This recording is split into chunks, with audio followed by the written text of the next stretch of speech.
Good evening সবাইকেই জানালাম। আজকে একটা নতুন রেসিপি করেছিলাম, নতুন নয় আমি অনেকবারই করেছিলাম, চিলি পনির। আমি আমার মতো কিভাবে চিলি পনির করি সেটাই তোমাদেরকে দেখাচ্ছি। আমাদের সপ্তাহে 3 দিন এখন নিরামিষ, তো সেই জন্য এক এক দিন ভাবতে হয় কী দেবো, কারণ বাচ্চারা খায়, একটু মুখরোচক না হলে ঠিক খেতেও ভালো লাগবে না।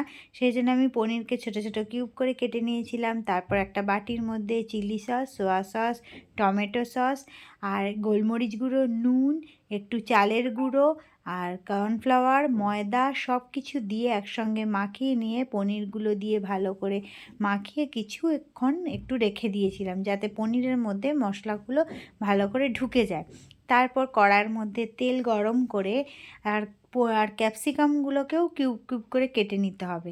আর লঙ্কা চিড়ে দিলেও যে যেরকম ঝাল খাবে দিতে পারো। আমি দিইনি, কারণ যদি ঝাল বেশি লাগে আমি 2-1টা লঙ্কা দিয়েছিলাম আর দিইনি। আর তেলের মধ্যে আদা কুচি দিয়েছিলাম। আমি পেঁয়াজ বা রসুন কিছুই দিইনি, যেহেতু এটা ভেজ সেই জন্য অনেকে পেঁয়াজকে ফল বলে, কিন্তু আমি দিই না, নিরামিষের দিনে পেঁয়াজটা ইউজ করি না। তারপর দেখো তেল গরম করে আগে পনিরগুলোকে ভেজে নিতে হবে। ভেজে নিয়ে অল্প অল্প করে একটা একটা করে পনির দেবো, একসঙ্গে সব ঢেলে দিলে না ওগুলো ঘাঁটা হয়ে যাবে। অল্প অল্প করে পনির দিয়ে ওগুলোকে ভালো করে ভেজে, ভাজাটা কিন্তু খুব একটা কড়া হবে না, দিয়ে তারপর দেখো আদা বাটা দিয়ে দিয়েছিলাম। আমার কাছে আমি আদা কুচি করিনি, বাটা ছিল তাই দিয়ে দিয়েছিলাম। তারপর ক্যাপসিকাম দিয়ে কিছুক্ষণ নাড়াচাড়ার পর তারপর আমি ওই পনিরগুলোকে দেওয়ার আগে আমি সসটাকে দিয়ে দেবো। সস ওটাকেও একটা আলাদা বাটির মধ্যে tomato sauce, chilli sauce, soya sauce সবই দিয়ে নেবো। আর নুনটা কিন্তু বুঝে শুনে দেবে, কেন সসের মধ্যে নুন থাকে, তাই নুনটা বুঝে শুনে দেবে। আমি গোটা লঙ্কা দিয়েছিলাম, আমি চিড়ে দিইনি। দিয়ে কিছুক্ষণ নাড়ার পর তারপর ওই যে পনিরগুলো যে ভেজে রেখেছিলাম, ওই ভাজা পনিরগুলোকে দিয়ে দেব।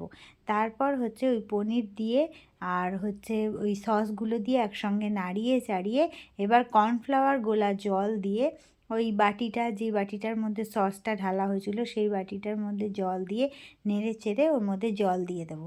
তারপর কিছুক্ষণ ওটা ফুটে গেলে তারপর ওটাকে আমি ঢাকা দিয়ে কিছুক্ষণ ফুটতে টাইম দেব। দেওয়া হয়ে গেলে এবার ওটাকে বন্ধ করে দেব। এই হয়ে গেল আমার চিলি পনির। আমি এরকমই ভেজ নিরামিষের দিনে এরকমই চিলি পনির করি। তো তোমাদের কেমন লাগলো, তোমরা একবারও ঘরে অবশ্যই এটাকে ট্রাই করো।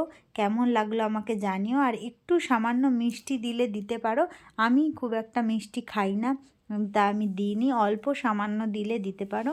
আর আমার রেডি হয়ে গেছে চিলি পনির। তো তোমাদের কেমন লাগলো জানিও। লাইক, কমেন্ট, শেয়ার করতে ভুলো না কিন্তু।